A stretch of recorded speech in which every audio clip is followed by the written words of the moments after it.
Welcome to Manage Smarter, everyone. Today, we're going to talk about human resources and a guy who's worked at the highest levels of government. Lee?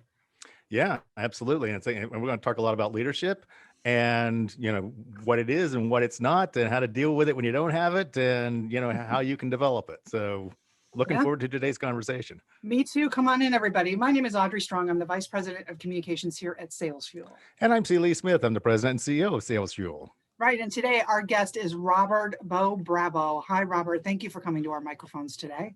Hey, Audrey. Hey, Lee. Great to be here. Thank you. Yeah, good morning, sir. So, what a life you've lived. I don't even know where to start. Do you want to call me Beau or Robert? Yeah, I go by Beau. Okay. Yep. Beau Brabo has a combined 30 plus years of human resources leadership experience in the Department of Defense and private industry. And throughout his career, Beau is always focused on people, helping them tackle their business problems as if they were his own.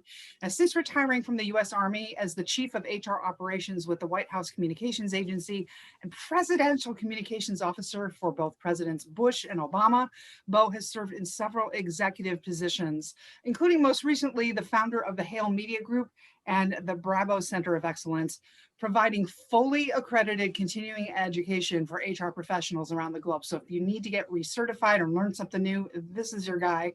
He's a professional speaker, author of the book From the Battlefield to the White House to the Boardroom, Leading Organizations to Value-Based Results, and he co-hosts the Beau and Luke podcast. You've just been a little busy, slightly busy. Yeah, when you put it in all of those words combined, it surely does sound like way too busy. My first question I wanted to ask you was, in reading your philosophy on human resources, that people are people at home or in the workplace. Mm-hmm. What are the HR problems in the White House or at the Presidential Department of Defense level? And are they the same down to the startup? I mean, are there certain perennial things that exist at every level? Yeah, I think there definitely are certain things that exist at every level. I think one of the differences, though, and this is what I try to teach, I do my best to teach out in the corporate world. It's funny. The government doesn't always play by the same rules that they make corporate America play by, especially when it comes to employment practices and so forth. And that's beneficial in one specific way, in that in those realms, whether it's Department of Defense or you're supporting federal agencies, whatever the case might be, you don't have this whole compliance thing hanging over your head about what people worry about in the corporate world of what can I ask my people? What are we really allowed to talk about? So it's very commonplace in the corporate world that even when HR professionals are trying to help hiring managers, what kind of questions can I ask this candidate? And there are things that you can't ask. Got it. They got to make sure you don't ask them specifically, but it doesn't mean you can't learn about the person, and who they are. And I think that's one thing that inside of the Department of Defense and so forth, from my experience, that we did a really good job of really getting to know your people, and not just your service members that report to you, but their families, their children. What are they experiencing in their everyday lives? Even parents. Quick story. We had trouble performance, young 18-year-old kid. We're stationed in Germany. It's his first time away from home, but now he's in this big world of the United States Army. And, he just had some discipline issues. And what do you do with him? You call him in the office and say, here, I have your mom and dad on the phone. We're going to have a discussion. Oh. Right. I mean, that would probably not happen in the corporate world. No, I don't think so. Yeah. It's the really getting to know your people and what influences them. So what influences that young 18-year-old might not be the same thing that's going to, influence the 30-year-old, 35-year-old or whatever their family situation is. You never know. But it's all about getting to know what that really is and who your people are. So it's always about people. You could even ask somebody, who would you take to a foxhole with you? If you had to, like, who would you choose? There's an HR question you don't want to ask. Yeah, that you don't want to ask. But the reality of it is, if you thought about even your everyday life in business, right, and the people that you surround yourself with, and you make the analogy between that and soldiers in combat. So when the bullets are flying, you're not thinking about the Army as a whole. You're not even thinking about, like, I'm serving my country as a whole. What you're thinking about is, I've got these people right around me. This is my team. We have to protect each other. We have to survive. right? So it's all about that team and the people that you have with you, because, soldiers fight and die for each other first. That's my mentality every day, and especially Awesome. during the pandemic, or when things are a little tough. It's like that's the first thing that's going through my mind. I can't let these people down.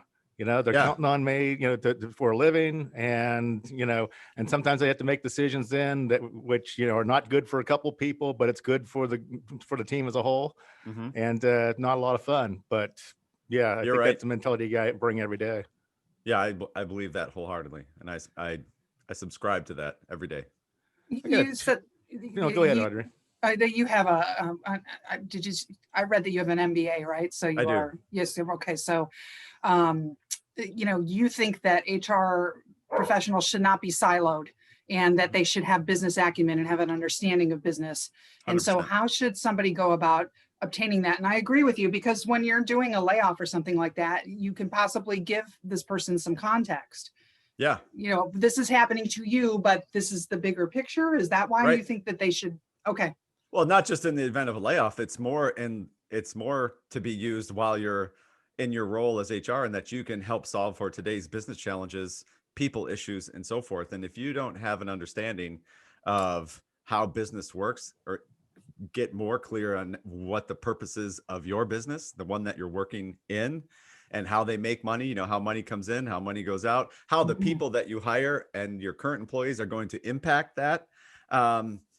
It will be, I would say, it doesn't put you in the best position to, or what I call, earn your seat at the table, where someone like Lee is coming to you for guidance and like, how are we going to handle this issue? Instead, Lee's coming to you and saying, hey, I've decided to do X, Y, and Z for this particular department, and it's dumped in your lap as an afterthought. So when you demonstrate that you have the business acumen, then you can really stand out, help yourself stand out, to where you can engage in those conversations on where the business is going to go for the future. And it just makes it easier for you to participate in the company in a leadership type of way. So having leadership without business, it's good. Having leadership plus business acumen is better. I always say, you add your experience, your knowledge and skills, plus leadership, plus business acumen for an HR pro. That's gold. That's gold to any company. If you had to break down business acumen into a curriculum, what would the subjects of that business acumen course be? I would teach sales, and this is your world. I would teach the concept of sales, because I really believe sales, they're your other people. You're all about people and making relationships to bring customers in.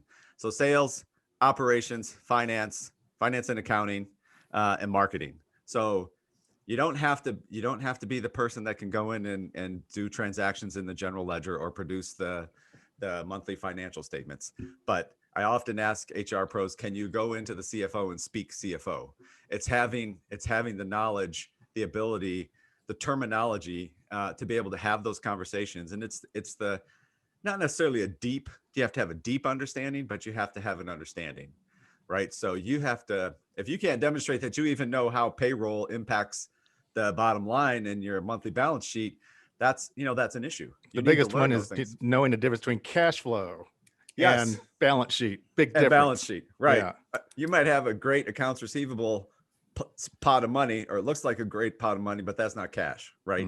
That's cash flow statements, statement of cash flow, retained earnings, your income statements. It's so paramount to be able to understand how to read that stuff and what impacts it and so forth. So you've got some good material on business acumen on your website, robertbravo.com. Also, I'd encourage people to check out Manage Smarter episode 50, where we interviewed Michael Houlihan, who was the founder of Barefoot Wines.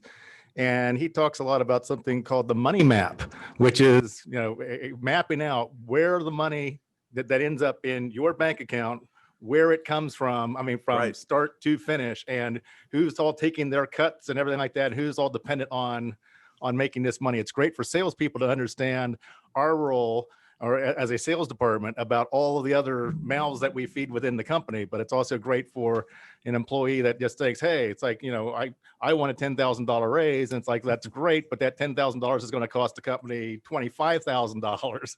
Yeah. And once everyone else takes their cut. So those are two great resources I would encourage everybody to check out. You've got this PEDL system. The pedal. The pedal. I'm So a long you're into distance that. cyclist, so I love this. Yeah. You want to explain what that does? Sure. Like I came up with that. I'm trying to, when I do workshops for SHRM and so forth at conferences and trying to really get audiences engaged and everything. I'm like, and people respond to acronyms and, step-by-step type of things. So I use the analogy of, and since Lee's a cyclist, you can get on a bicycle and pedal, like literally pedal, and you're going to go forward. You can stop pedaling, right? The motion of moving forward, and you'll coast for a while. But if you don't ever pedal again, that bike's going to stop and you're going to fall over and crash. So I use this acronym PEDAL, PEDL, participate, engage, discuss, and learn. Participate is show up. You got to be present. You have to show up. Engagement means that you'll respond, even if you're not talking, but you'll respond to surveys or questions, or you'll give input to a certain type of question or something that you're comfortable in talking about. And discussion brings that to the next level of actually participating in whatever discussion is happening. So if you're inside of a meeting and you're supposed to be there, right? That's a place for you to be. Then I think the expectation from leadership is you would have some type of contribution or participate in the discussion in that meeting. So you have to discuss. And if everybody's doing that in the group, in your team, in your company, you're going to learn from it. It creates the open dialogue. It creates transparency. And in reality, people will feel empowered if they have that opportunity and they actually take advantage of this little acronym. Show up, Here's be present. something you're going to love about your acronym. So I was taught cycling, on, pace lines and things like that by a guy who was a coach for the U.S. cycling team. And he had a phrase that he used, and I always remember it. I always keep telling him what I'm going to write a book about it with this as a title. But he always used to say, "Never coast in front." Yeah. Because if you coast in front, then the people behind you coast, and then you start pedaling, and then you have like this rubber band effect and everything like that. So when you're in front, you keep going at a steady pace. So you're predictable, you're deliberate, and everybody then knows how to follow you. Mm-hmm. So never coast in front. And I think that really applies to a lot of what your teachings are. I think that's awesome. And I have another great analogy from the military, because it happens all the time. When large groups, let's say battalions, brigades, they get together to do a run, to go for a run. So instead of cycling, you're running. You're talking, maybe 1,000 people trying to do a formation run. So everybody's in a formation. And what happened, that formation can be, a quarter mile long. Wow. So the people in the front, if it happens, they don't keep the same pace. So they'll go strong a little bit, then they slow down and they're coasting, and then they speed up again. And what happens, the people in the back, it's a constant slinky. It's just back and forth. Yo-yo. You're basically sprinting, walking, and the people in the front are enjoying whatever coasting type of pace that they want. So I love that. That's Everyone great. trying to avoid one of those like Why World of Sports pile up. Yeah. Of all the bikes in the Tour de France. Oh yeah. Right. Yeah. So think about it. That happens to people too. I just, wow, that brought back memories. Thanks, Lee. So I wanted to take yourself out of the military for a moment. Yeah, sure. And into the civilian world. So I know what the answer is in the military world, but in the civilian world, is the chain of command an obsolete concept? Because it seems to me like sometimes the younger workers don't really understand it or respect it. So in the civilian world, is the chain of command an obsolete concept? Yeah. Concept. Probably somewhat, I think, from my experience. But I think it all depends on how strong the leadership is. And if people, this is, starts at the top. So if people respect you as the leader, then they know that you, regardless of what's happening in your company, they know you're responsible for making the tough decisions or making the decisions for the company as a whole. They know who you are. They know who their leadership is. It's all about building that trust and confidence in the leadership. And if think about organizations that have bad cultures or they have high turnover, those are probably the organizations where, that chain of command is obsolete. Yeah, one of the things that I see with the younger folks is that they feel like they can just go talk to the CEO whenever they have anything on their mind. Yeah. It's like, because they're used to being able to talk to celebrities and everything like that, social media and all that. And the problem of it is like, then what happens is that their boss and their boss's boss, are totally left in the dark, don't have any idea what's going on. Yeah. And it's like, there's a communication there that's not happening, so that everybody knows what's going on. Yeah, no, you're right. And it's interesting because I always deal with that in the corporate world, because even in the military, like there's not a lot of differences from what the military has been doing for decades, that what corporate America is experiencing today. So even in that, I think every leader to the highest commander has what's called an open door policy. So anybody can come talk to them for any reason.